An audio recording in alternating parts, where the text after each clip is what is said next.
What is up, MMA community? I just want to let you guys know that this podcast may have some graphic language that may not be suitable for all audiences. The listener discretion is advised.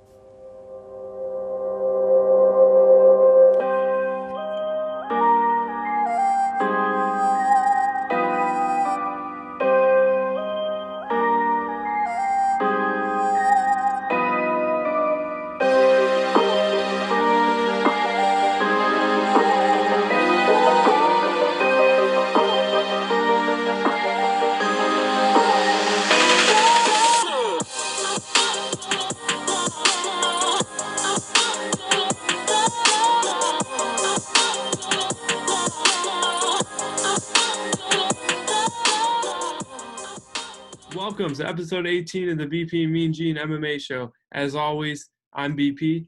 Joining me on the left side of your screen is Mean Gene. How's your week been, Mean Gene? Great.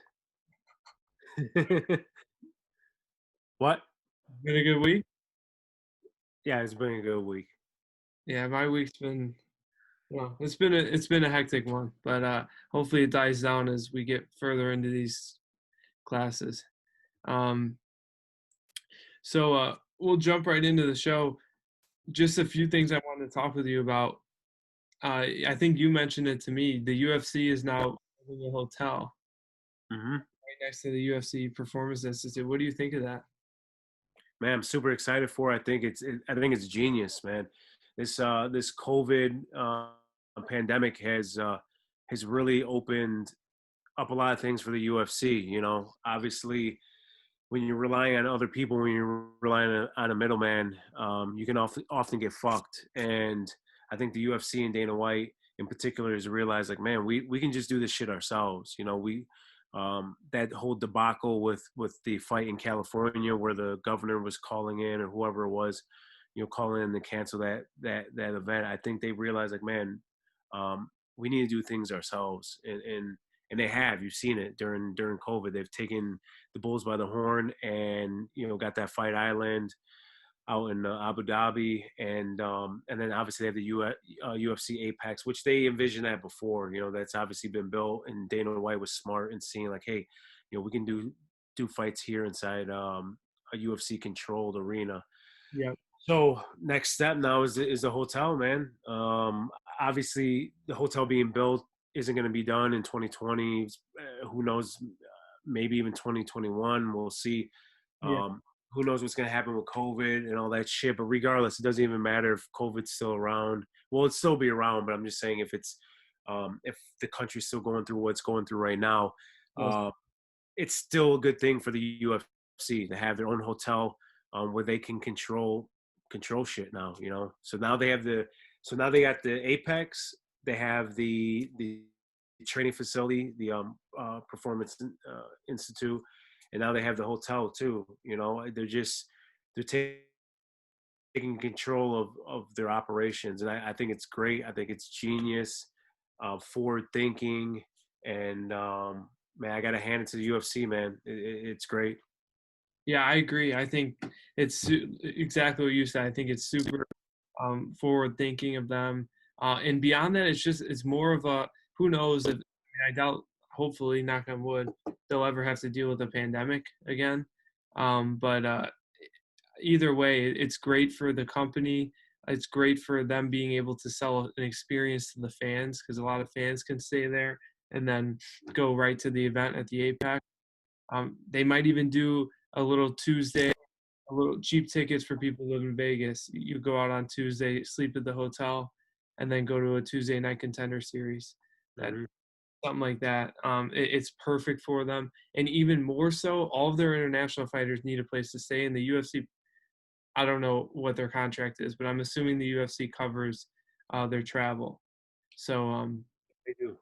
yeah. So and I'm assuming they cover their travel expenses as well. So or obviously, but like their hotel and stuff like that. So now they don't have to pay the MGM Grand or one of the big hotels in Vegas. Now they just have their own. So Yeah. the fighters stay there. It's their hotel. I love their diversification. I've been saying it for a while. The UFC gyms, the UFC Fight Pass, all of this diversification that the UFC is doing is going to really, really pay off for them in the next few years. There's certain things that I think they really need to do to make themselves a major sport, but something like this is a step in the right direction. Yeah. Well, I could tell you, I don't know what you're referencing, but by you saying that, pay the fucking fighters. I know you mentioned that in the past too. You know, these fighters shouldn't be having fucking second job. They should be focused on fighting. But yeah, we're beating the dead horse. Everyone agrees pretty much with it. I mean, that they need to be paid more. So, and Yeah, obviously with them getting the hotel, it shows that they got the fucking money for it. And that should never even. I don't think anything that the UFC does, in the sense of anything that they introduce a hotel. Now they come up with UFC fucking cars or buses, whatever the fuck they come up with next. I don't think that should be used as like, oh, this is an example of them having money. They should pay fighters. That's just known. They have fucking money. They're making money. The UFC is making money. They're always going to make money.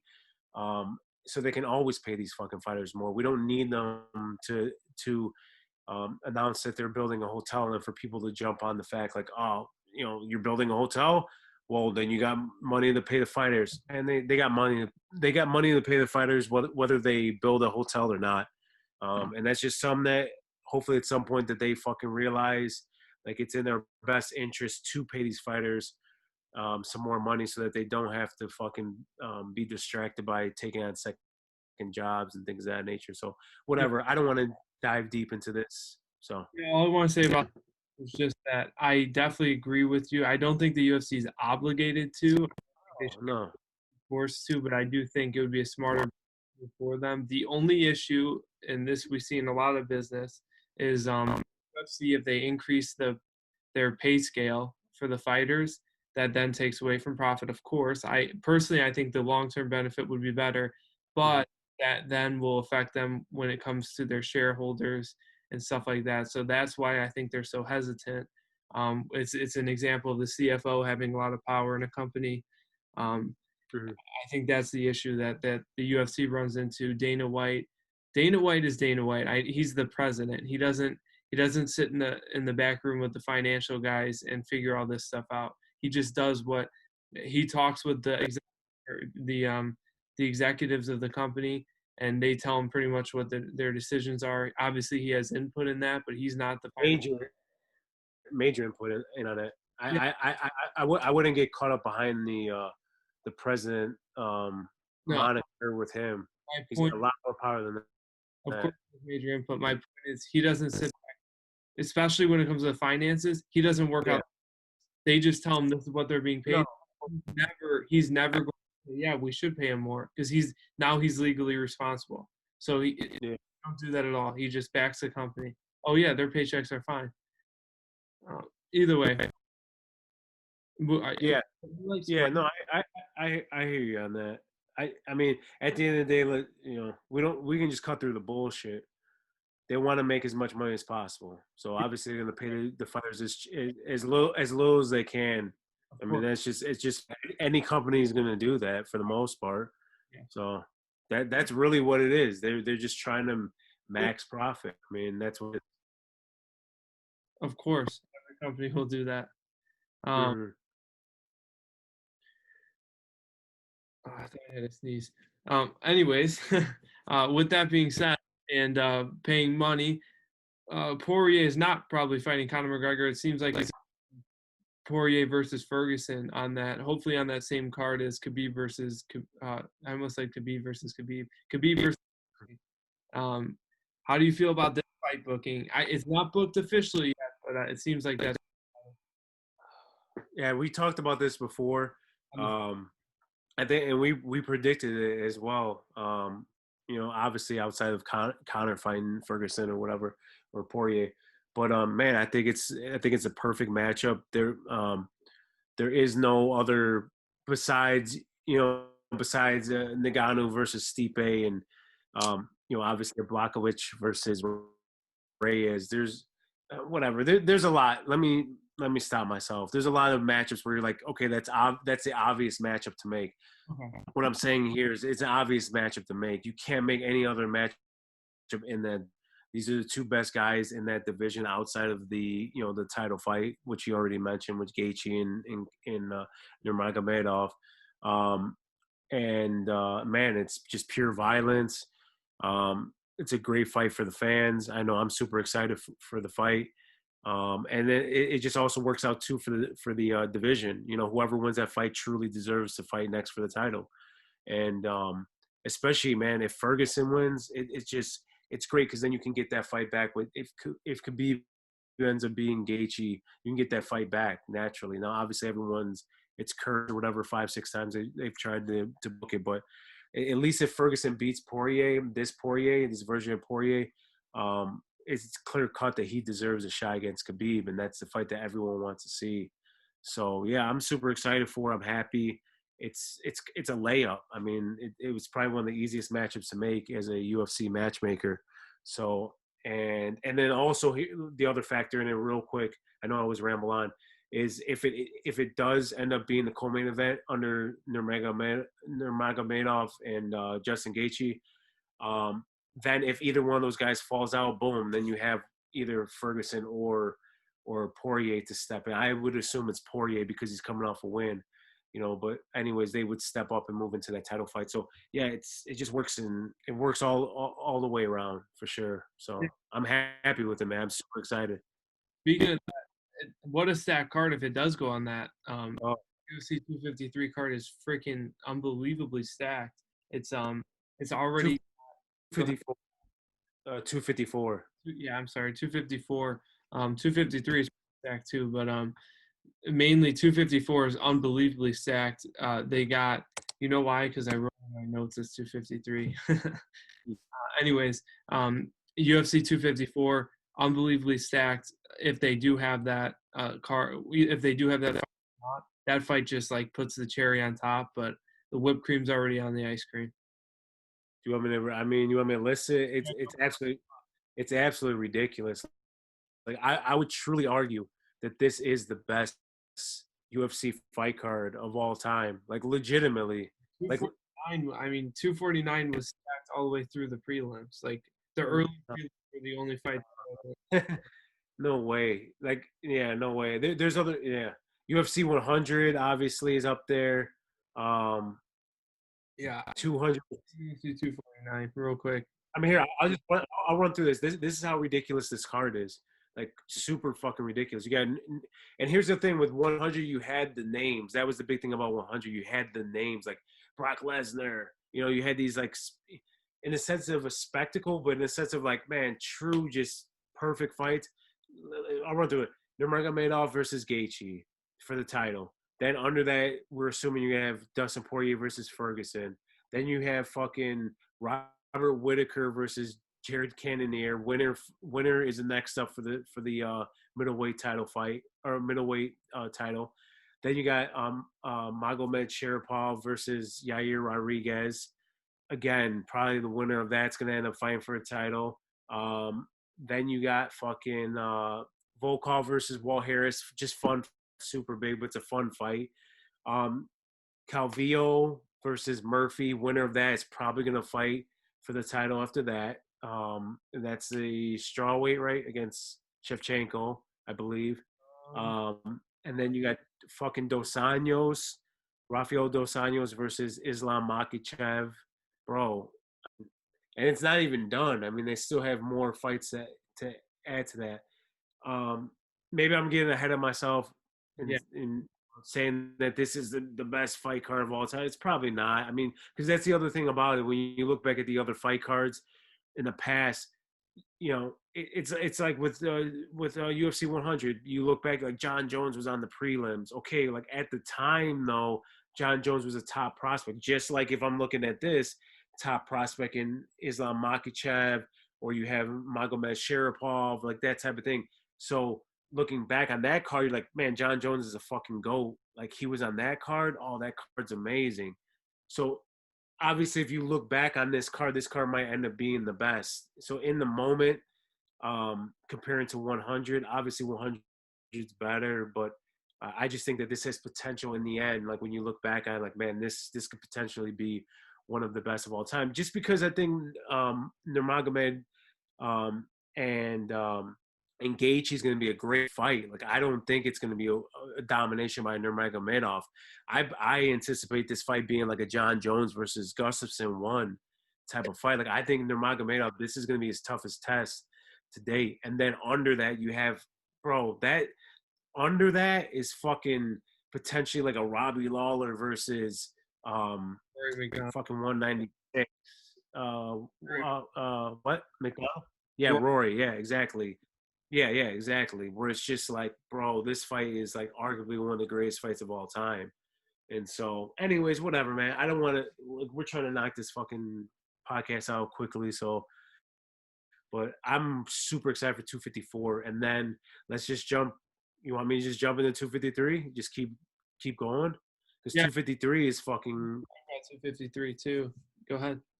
Yeah, so we're just on here just shooting the shit. So yeah, 253.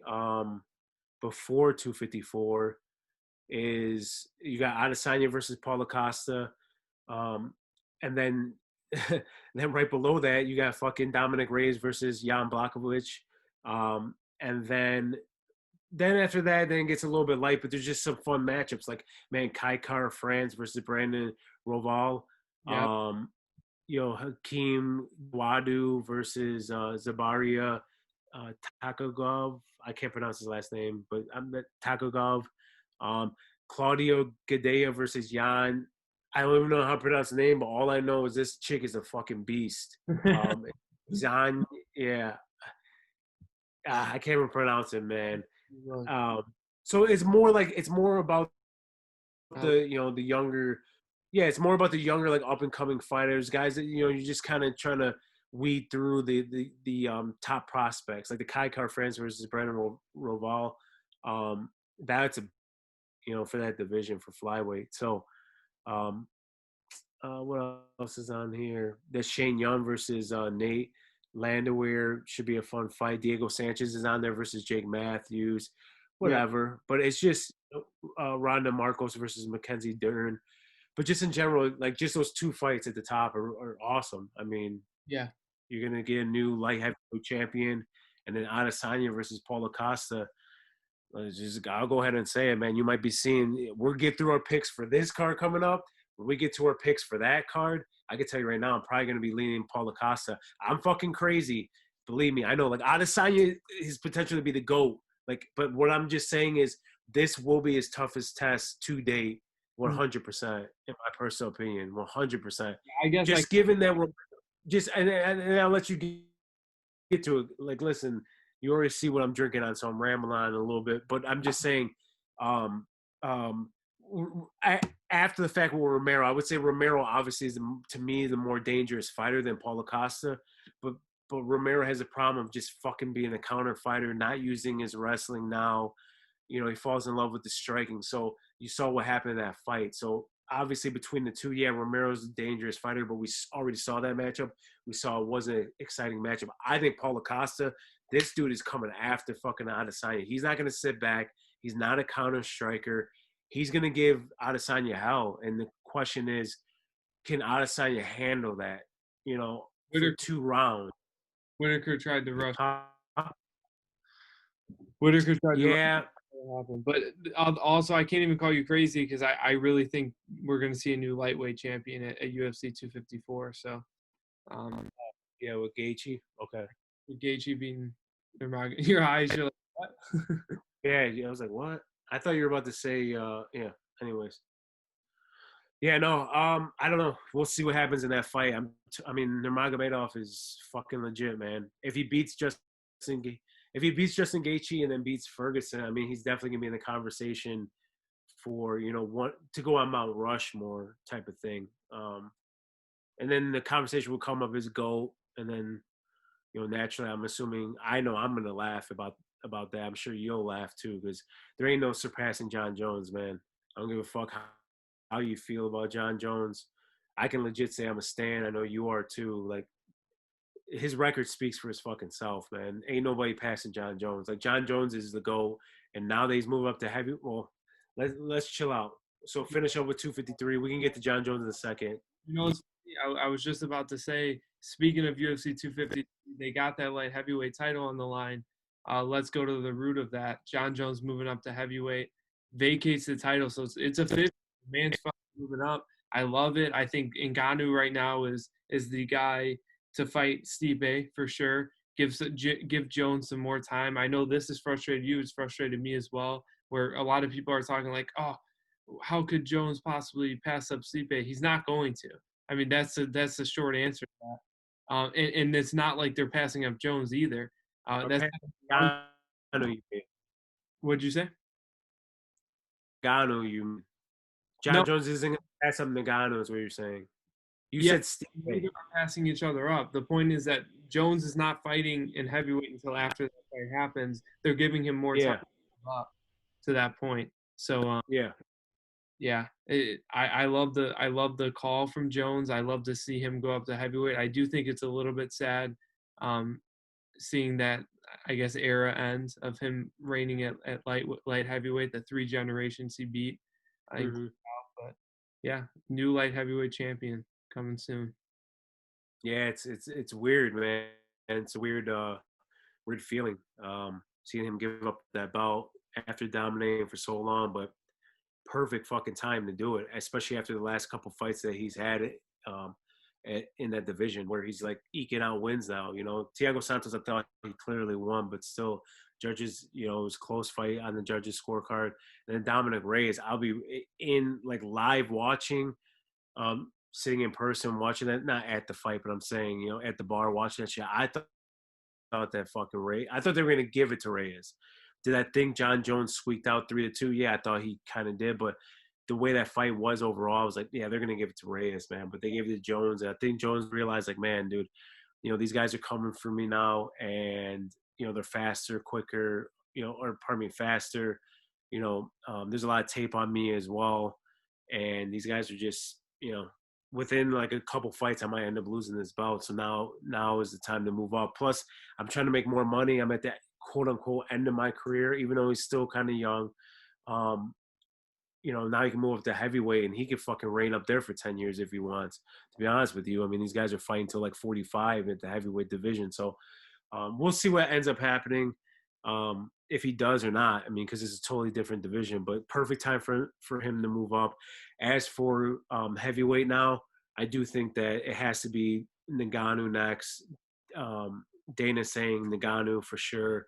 The only problem, and I'm fine with it. I get it because I'm not one of those people that really, you know, jump on fighters hardcore with things that they say or their decisions, because a lot of times it's gamesmanship. But it does irk me a little bit that Stipe is already saying like Ngannou doesn't excite me. I'm looking at boxing matches and shit. Like, I just think, you know, it's just annoying, man. I get tired of his shtick. I really do. Even when what he was doing with DC, I got it because the DC kind of was pulling the same thing. So I can't really give him too much shit for it, but it gets annoying because as a fight fan, you just want to see these divisions move along. You want to see the champion defend his title, things of that nature. So I don't want him, you know, hinting at the fact that on the Ngannou might not be next. I might do something else. But I at the think end of the day, we've already. Well, I'll just quickly say at the end of the day, you saw COVID. Dude's a firefighter. You strip him of a title. Terrible. UFC did not give a fuck. Dana White came out and straight up said, "I'm gonna fucking strip him if he doesn't fight." So I don't think there's anything that's gonna, you know, Stipe doesn't hold the cards at the end of the day. So because you know the UFC could easily just say the UFC could just say, "Listen, Stipe, you want to fuck around?" And I'm saying fuck around in the sense of this is, you know, going on for close to a year where you're not fighting type of fuck yeah, around. if you We're just gonna schedule Ngannou and John Jones. Fuck you. So exactly. Yeah, if he waits a year, they already have backup. So um, yeah. not happening. He doesn't hold the cards, especially in a division that has contenders right up his ass. So Yeah, and just quickly to wrap that up, to get that to my last point is um, uh, Ngannou versus Stipe. Even if Stipe is fucking around a little bit and trying to delay it, it doesn't matter for John Jones. John Jones legitimately, as we know, he's a cerebral fighter. He's very methodical in the way that he approaches his fights. I don't expect anything different with this heavyweight move. And you've already seen it from some of the things he said. So he's going to take his time to put on the weight correctly and be ready to make his debut. And Dana White already said, and I 100% agree with Dana White. Thank you, Dana White, for saying this, that John Jones, when he does enter the heavyweight division, it's for a title fight. You know, Yeah, yeah, for we're sure. not, he's not getting an Anderson Silva versus fucking Stephan Bonner or I mean, Irvin fight, I should say, first, because he fought Irvin first at 205. How do you fuck Um, pardon me? Forrest Griffin? I thought that was a fight. No, the first fight that he had outside 185 in the UFC was against James Irvin at 205. That was the first fight he had. And I'm saying the UFC is saying like we're not doing that with John Jones. He's moving for the title, which is natural because then you could say he was a title holder at light heavy. He moved up and he's getting a title fight. You know, I know he's a double champ, but he is double champ, you know, to a degree in that sense. Um, but Especially, he is a double champ, but you know, they're holding it simultaneously. So, yeah. but anyways, just so I can get this done with, and you can No, reply is just, huh? go ahead. Go ahead. No, I'm just saying like he, you know, giving him that title fight is right, and if Steve fucks around, it doesn't do any harm because John Jones needs to put the weight on anyways. So it's like they probably got fucking 8 months to 9 months before you really have to push Stipe to fight Ngannou. Yeah, I'll just quickly say I think it's super good for Jones. It cements his legacy. It's a little bit of a risk, because if he doesn't do well at heavyweight, then the conversation will quickly turn to him being the greatest light heavyweight of all time and not the greatest fighter of all time. However, if he does well, it's fucking unarguable. Like there's literally nothing you can argue. Dude's probably the most tested USADA guy at this point. And if he can still dominate at heavyweight after beating Smith, uh, Santos, Reyes, despite I know a lot of people don't think he won. Regardless, One though. exactly. Regardless, then he moves up, and and if he dominates at heavyweight, then I mean it's just unarguable. Like you can't bring in GSP because it's not just like he came back for a one-off and won the middleweight. He comes up and beats Stipe, who's the greatest heavyweight of all time in the UFC. Ngannou. Not Stipe. You think Ngannou beats Stipe? Yes, Either way, for sure. either way, Yeah. it's unbelievable. And Ngannou's way better than Michael Bisping was as a middleweight. But anyway, um, I also wanted to say that I agree with you. I think the UFC, if Ngannou or if Stipe wants to fuck around, go do lookout boxing, try to just stall it for a year, they'll give him a year, and then they'll be like, all right, interim. Yeah. Oh, you're ready to fight now? Yeah, we already have it booked. You can wait on the winner. So, Yeah. all right. I Well, agree. with that, I feel like there's something else I wanted to say about it, but I don't even remember. Is there anything else that we need to bring up? No, that was it for talking points. Yeah. Well, the only other thing I just wanted to mention real quick. This is whatever. Well, the last thing too. Let's bring up the Chandler. I do want to talk about. And this is literally super quick. I would like to see Chandler come over. There's a lot of fun, exciting fights for him in the UFC, and I do hope that huh? We talked about him last. Oh, okay. Well, yeah, I hope the UFC does bring. I hope the UFC does bring him over. I agree. Is what I was gonna say. You know what I remember I was going to say about Jones. I liked what Anthony Smith said, and I agree. Jones, when he walks around, Smith was saying, I don't know if people have seen Jones out of camp, but he's a heavyweight. I mean, he cuts down. And I remember watching John Jones on fight Dan Henderson on um, Submission Underground. I guess not fight, but grapple Dan Henderson on Submission Underground during his 2-year suspension. And dude was like 240 something. And he had the Jones. It was weird seeing him. He had a little bit of a belly, but he moved around well, especially for that weight. So yeah, it'll be. I think he can fit in at heavyweight. Is my short answer there. I think he can fit in well. Yeah, me too. Longevity there. You can still have success. So with that being said, are you ready to jump Yep. into Mean Gene? Yep, I'm ready. Let's go. All right. So, as always, we're just going to power through this. Well, not as always, but recently we realized that, you know what, I'm not Robin Black. And I'm not the Luke Thomas. Thomas, whatever you want to say. Neither is me. So we're just running through these fights. So we got Mallory Martin versus at minus 285 versus Hannah Cyphers at plus 245. I got Mallory Martin. Who do you got, Mean Gene? Same thing, Mallory Martin. Perfect. Moving on to Polyana Viana at plus 115 versus Emily Whitmire at minus 135. I got Whitmire at that minus 135. Who do you got, Mean Gene? Yeah, I got Whitmire in the fight. Yeah, I wouldn't be both these past two fights. And I know I'm slowing this shit up. Like I said, I wouldn't. But the Martin fight, I feel more confident in. Hannah Cyphers just hasn't looked good. Lost 3 in a row. You know, I mean, she's really just strong, and that's it. And then with this one's a coin flip, though. I would not be surprised if Viana ends up submitting her, but I got Whitmire. Okay. In the next fight, we got Sean Brady at the biggest. What was that? Yeah, Sorry, something happened in the background. All right, we got Sean Brady at the at minus 411 and versus Christian Aguilera at plus 345 is the biggest underdog on the card. But I got Sean Brady at minus 411. Who do you got, Mean Gene? yeah, Sean Brady for sure. As long as he, Aguilera only his path to victory is knocking out Brady in the first round. Other than that, as long as Brady withstands his onslaught, he'll win this fight.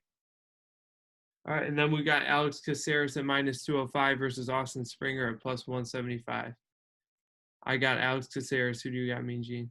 Too, I have no idea about Austin Springer. Didn't have time to tape study or even read up on him. So You got Caceres. All right, we're going into Alessio De Chirico yep. at minus 120 versus Zach Cummings at plus 100. I got Chirico. Who do you got, Mean Gene? I got Chirico too. Super close fight. Literally a coin flip. I'm picking Chirico because I feel like he's going to be the more active fighter. Cummings is really slow. Chirico's not super fast either, but I think he'll be able to do a little bit more than Cummings. But I mean, literally, I would literally just flip a coin to figure out who I got on this, and I did that before the podcast, and it landed on Chirico. All right, and then we got here's a hard one. Impa Kasanganai versus at minus 141 versus Maki Pitolo at plus 121. I'm going with the underdog on this. I feel like Pitolo is going to actually pull this one out. Who do you got in this fight, Mean Gene? Pitolo burnt the fuck out of me in this last fight against Darren Stewart, as I picked him and bet on him as well. So, I have a bad taste in my mouth. But no, to be serious though, like in that fight you saw, he makes bad mistakes. Pitolo, very good on the feet. He can wrestle too. I want to pick him. I feel like he is dog. Like if I didn't get burnt from him on the last one, I probably would take him. But I got Impa in this, man. I think dude's legit. I think he's a good striker, and he's a faster, more fluid striker as well than Pitolo. Pitolo's just got crazy power, but I got Impa in this one.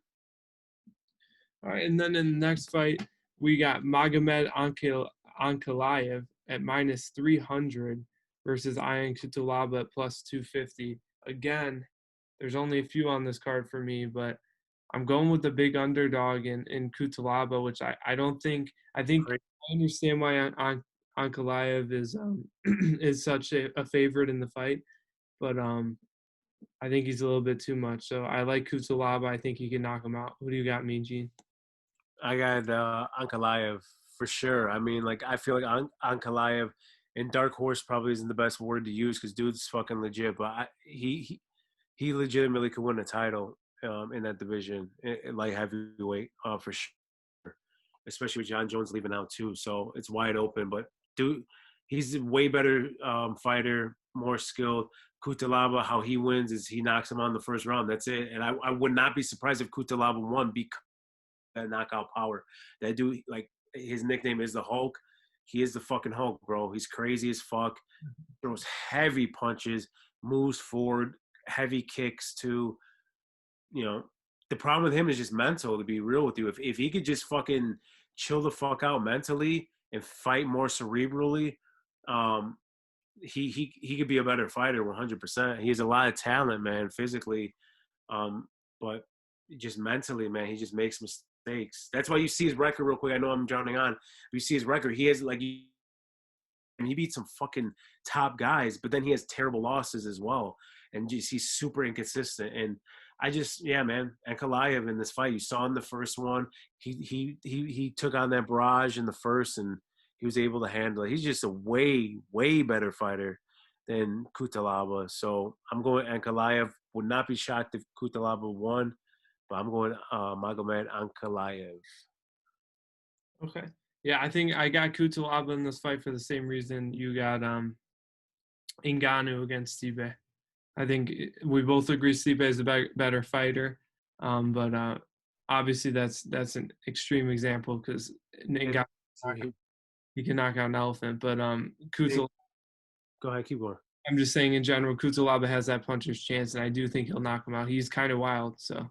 And I'll quickly say Ngannou just because I can't accept the Ngannou disrespect. I'm not saying you're doing this on purpose. But just I mean, listen, this is all I'm gonna say because you're gonna go into that. I won't. I just say Ngannou is like he's a way better fighter than Kutalaba. Yeah, Like, my point is that like overall, Stipe is the better fighter. That's my point. Is that okay. Is a better fighter overall, but a lot of people still have Ngannou because just like Deontay Wilder versus. I get what you're saying. I get what you're saying. Do you Yeah, I respect it. And then in the next fight we have Bill Algeo at plus 245 versus Ricardo Lamas at minus 285. I got Ricardo Lamas. Who do you got, Mean Gene? Man, I'm fuck it, man. I'm going Bill Algeo. I normally, it's funny because a lot of people will make fun of me like, man, you go with the favorites a lot of times. You don't take a lot of the underdogs. And you saw what happened last fucking fight card. I got destroyed, bro. And this isn't because we had the podcast. This is an article that I typed up for All Access MMA.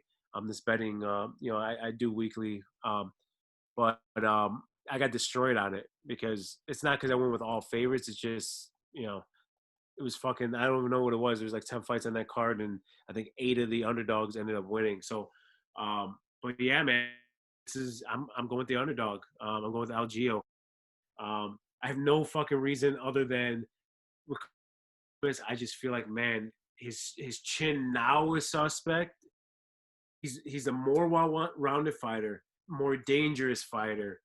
Love Ricardo Lamas from Chicago. No, bro, love my man. Been rooting for him his whole career. But I haven't liked what he's done recently. Obviously, he's like 38 years old. I think he's at the end of. I mean, he's obviously clearly at the end of his career. But I just feel like, man, he's only got a couple more fights. The UFC, he's potentially even. No, he's not cuttable. That would be blasphemy if I said that. But just he's truly at the end of his career, man. Suspect chin. I just wonder if he still got it. And I'm more banking on fucking this Algeo dude coming on short. Maybe it's the interviews I'm watching with Algeo. He's just super confident. I feel like he's got some solid striking, but I feel like he's more the length. He has good kicks. He's a pretty solid grappler. I'm just gonna pick the upset, man. I don't know what else to say about it. I just think I haven't been excited about Lamas has done recently, but Lamas should win this. He's a fucking minus 290 favorite. I'm literally like, it's egg in my face if Lamas wins and I'm picking Algeo. Like, I shouldn't be picking Algeo. Yeah. I'm just going on a limb, man. I'll be real with him. I'm just going on a limb and going with Algeo. You just got a feeling. I just have a feeling, exactly. Yeah, that's fair. In the next fight, we got Alexa. We got Alexa Grasso versus Ji Yeon Kim. Alexa Grasso is minus 275, and Ji Yeon Kim is plus 232. I got Alexa Grasso. How about you, Mean Gene? I do too. I got Grasso. She's moving up a division. I think that will help her too because she has some cutting issues in the her previous division. And but man, again, like this fucking line is way too big. Minus 280 to 255. Like Kim, it's gonna be a striking affair. Like they're gonna be on the feet, and Kim can strike, man. Kim's legit. She's got some power. She's a very good striker. So, but it's the fight lines up well for Grasso. You know, Grasso's fight before this, the UFC was giving her fucking stylistically just bad matchups. You know, Tatiana Suarez, Carla Esparza, wrestlers, things of that nature. So this is going to be a stand-up fight. She's just a better striker, more powerful striker. And if it had to go into grappling too, I feel like, you know, she's the better grappler. If it ends up going that way, I don't predict it going that way. And so for that reason, I got Grasso, man. Don't be surprised if Kim somehow wins this fucking fight, man. So I can't believe the line on this. Pretty big line. Can't even trust lines anymore after last No, week Dana Dobson. yeah, that was crazy. Was. With that being said, going into the co-main event, we got Neil Magny at minus 240 versus Robbie Lawler at plus 205. I love Neil Magny in this fight. Keeps his distance. Robbie Lawler hasn't looked great recently. So I'm going with Neil Magny. How about you, Mean Gene? I'm with Magny too. Simple. Robbie Lawler, you know, one of the best of all time. Love him. Like legitimately, he's one of my favorite fighters. I just think he's, you know, it's like the Ricardo Lamas situation. At the end of his career, he has some tough losses, and he's just slowed down. That's the big thing for me. Like the key to this fight for me is just the cardio and the lack of and the volume, the lack of output by Lawler. Like he he fights in bursts now, and with Magny, it's just not going to work. If Magny can survive that early onslaught and those little bursts where he's fucking throwing haymakers, Magny should run away with this shit with the decision.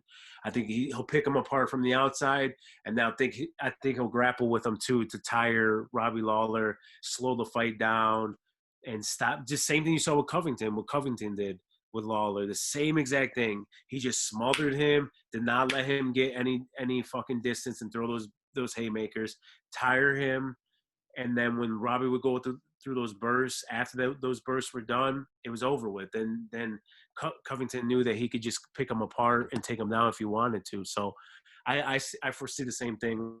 Neil Magny, people are sleeping on this dude in the sense of like, man, he has like, I think he has the second most wins at the welterweight division. So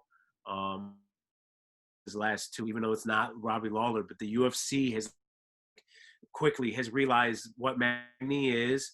They threw him into the wolves. He's been around for a long time. Now they're like slowly building him back up. It's a perfect progression. Anthony Rocco Martin was his last fight, and then now he's fighting fucking Robbie Lawler. It's perfect. After Lawler, I feel like you're gonna see him get a top.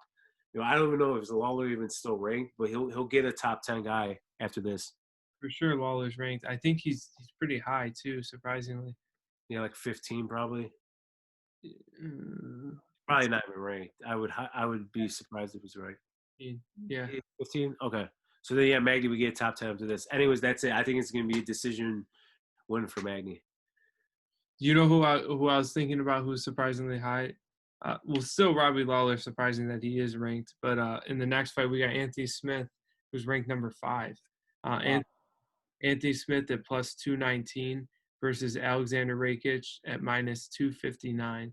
I'm going ballsy on it. Same thing like you said, you had a feeling with Algio.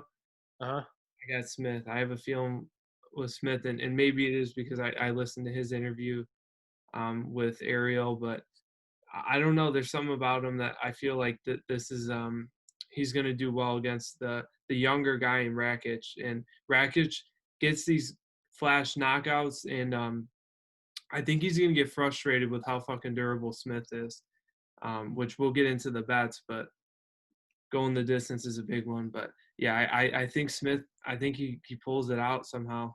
Who do you got, Mean Gene? I got Rakic, Rakic, whatever the fuck you want to call him, or pronounce, I should say.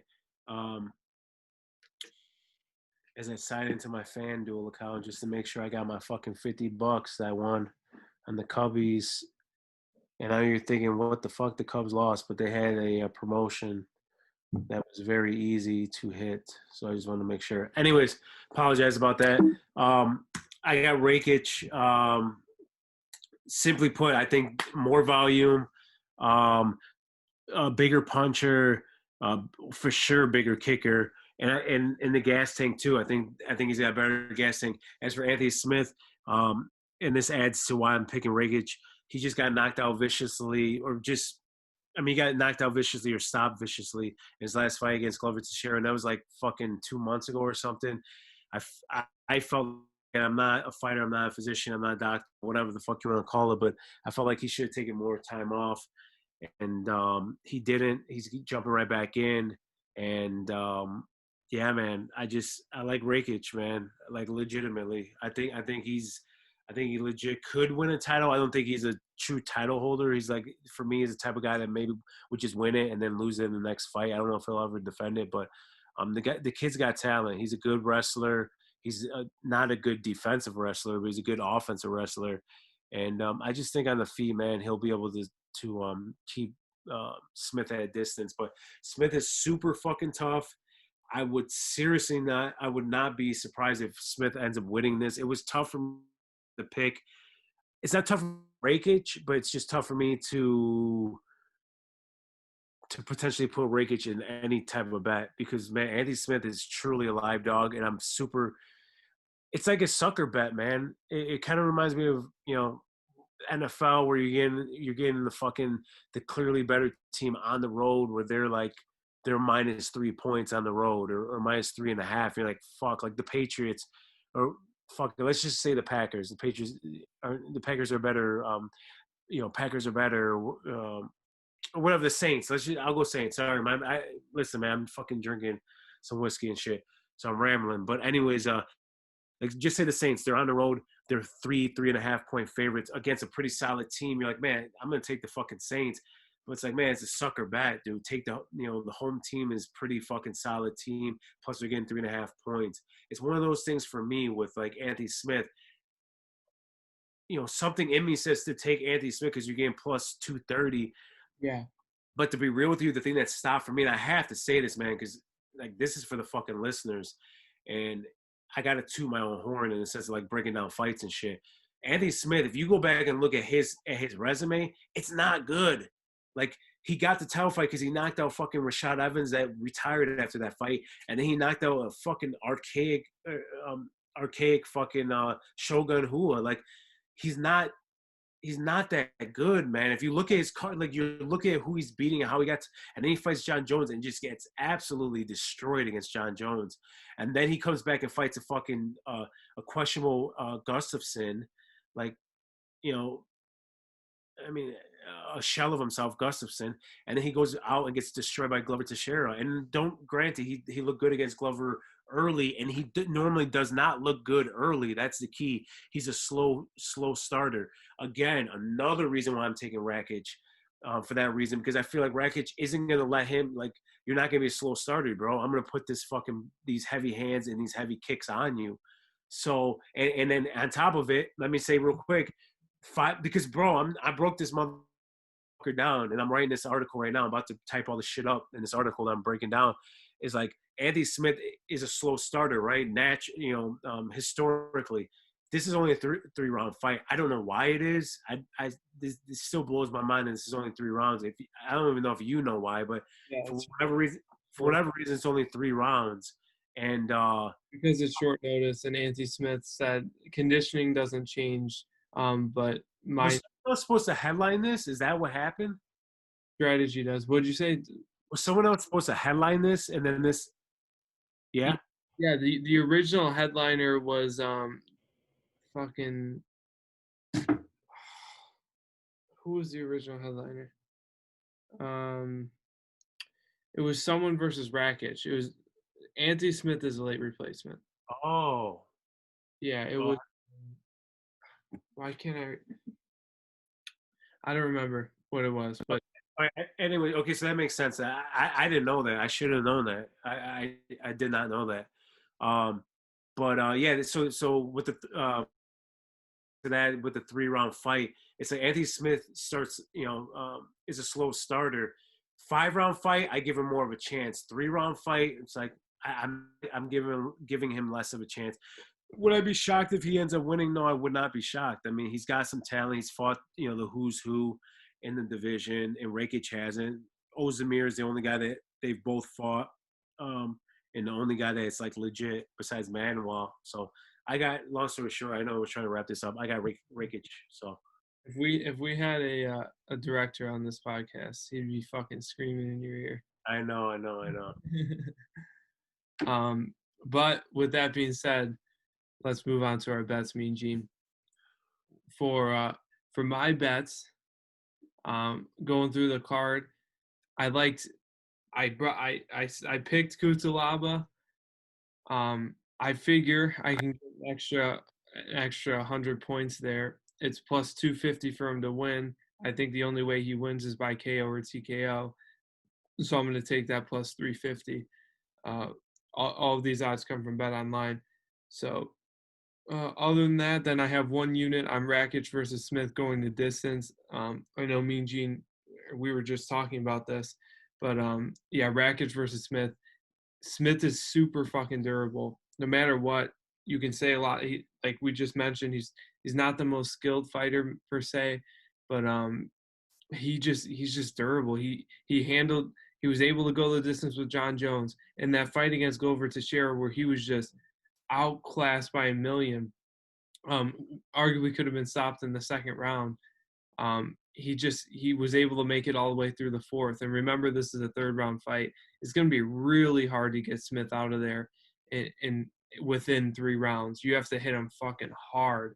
So and having that at plus money, hell yeah, I'll throw a unit on that. And then the last thing, which we didn't even talk about before the show, but I'm taking Maki Pitolo. Fuck it, he's plus money on that. He's a super game underdog. I'm putting 1.21 units on that because it's plus 121. So, what are your bets, Mean Gene? Yeah, so for mine, before I get to those, I like your bets, man. I mean, you're obviously you're going on a limb with these underdogs, but the underdogs that you're taking, I feel like they legit have a shot to win. I mean, you got Mackie has knockout power, Kutalaba has knockout power, and Anthony Smith is Anthony Smith. He's tough, durable. He could, and like I said, I think I said it with Rakic. The defensive wrestling is where he has an issue with. Like if Anthony Smith somehow takes him down and just kind of grinds it out. But I don't know. I don't see it happening, but whatever. Because I think Rakic can get up. He's gotten up in other fights and shit. He just won't give Anthony Smith his back. But anyways, as for me, I don't even remember. What? Real quick, I'm doing one unit, not 1.21. I was thinking it was minus 121, but it's plus 121. So, side note, Okay. Go ahead, finish what you were saying. Oh, fuck. Yeah, finish up. No, I'm done with what I said. So to get to my bets, I don't remember all of them. I know I said them to you. So I believe for sure the one is I think I only got 2. Yeah. Sure. It's up. Okay, cool. Then I know what they are. So the one is that Rakic and Anthony Smith go the distance, right? Yep, 2 units on that at plus 140. Cool. And then I have Neil Magny winning the fight against Robbie Lawler via decision. Yeah, and you have 1.5 units on that, but you can go into why do you think he wins by decision? All right, so with Rakic and Anthony Smith, just start off. Rakic he's not a Kutalaba. He's not rushing you. He kind of stands on the outside, tries to pick you apart. Don't get me wrong, he comes forward.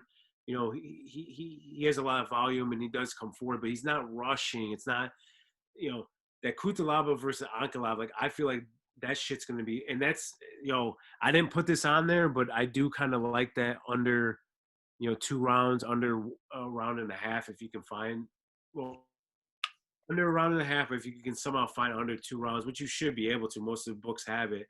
I kind of like the under the 2 rounds. I don't know what the odds are on that. But I'm not going to put that as an official play, but I do like that. I probably will bet that myself. But anyways, that fight, because, man, Kutalaba rushes, Ankalaev is a better striker, going to fucking, He'll get out of the way like you saw in the first fight. He took him on in the first round, even though it was controversial.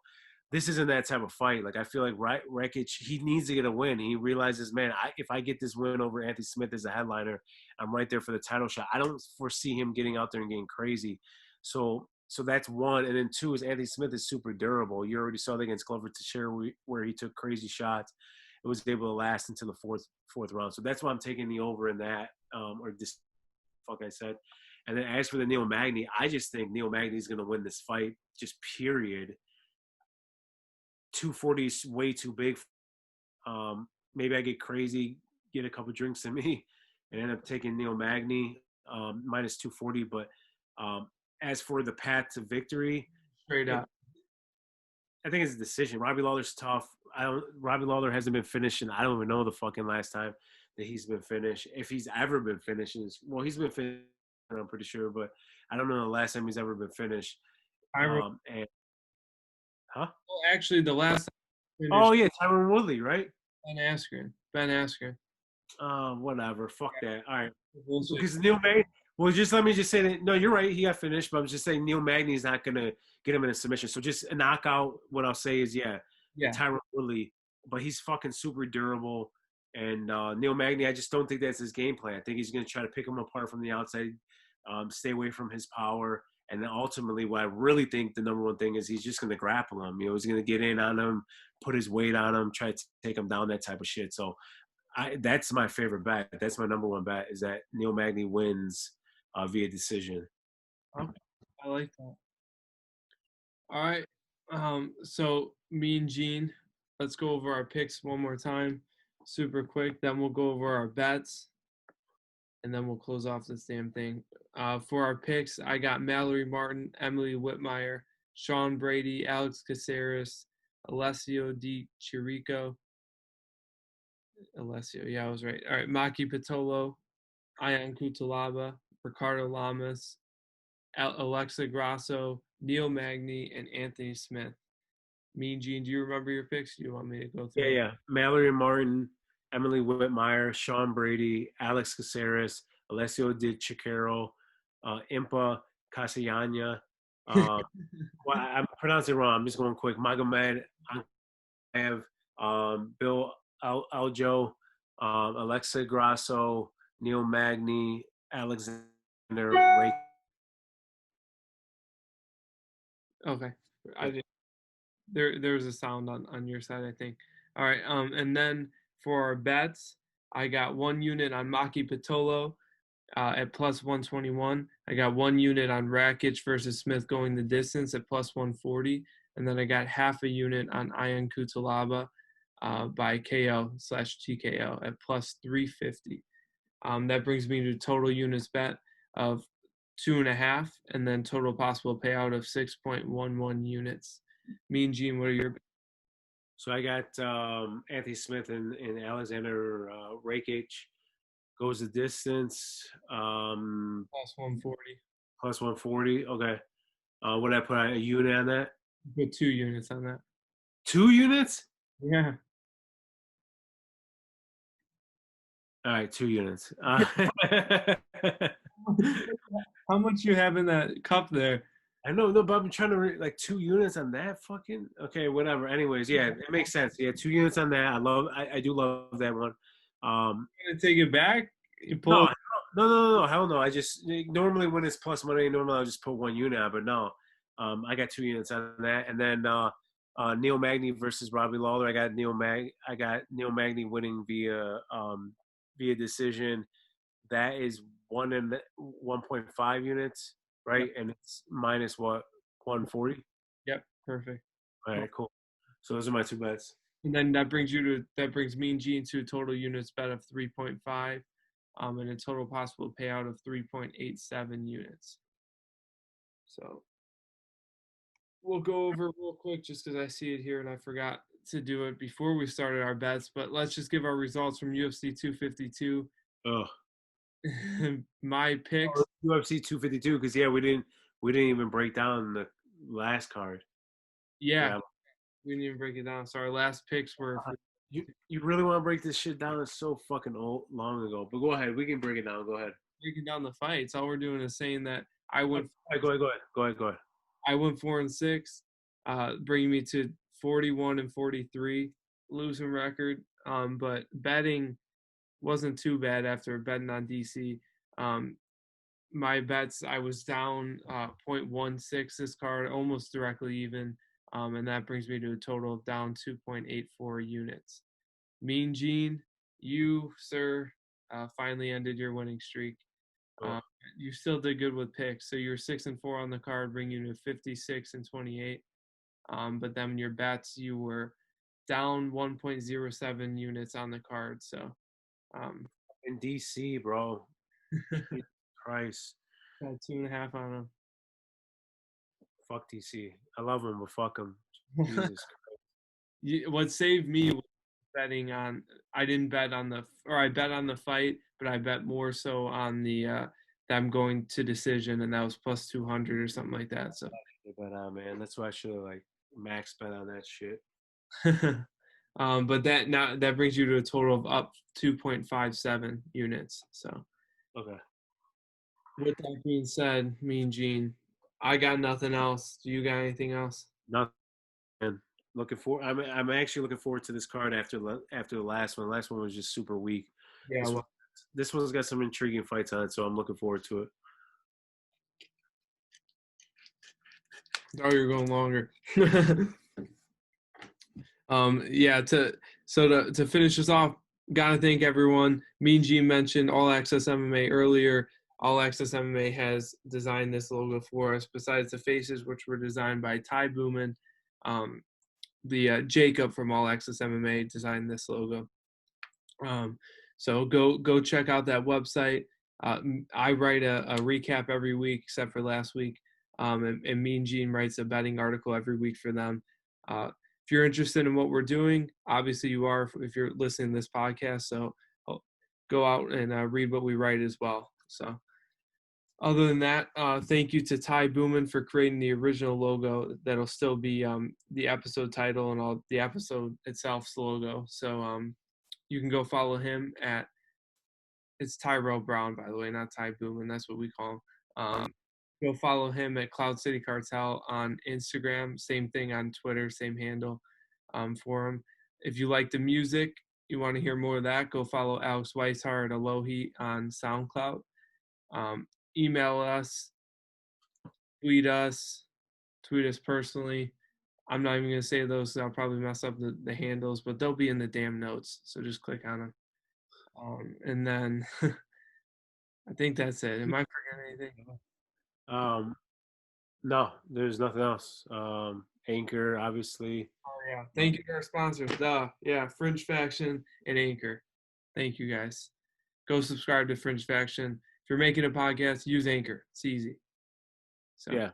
And fucking, obviously, like, subscribe, follow, us here, whether it's on YouTube or on Twitter. So. Yeah.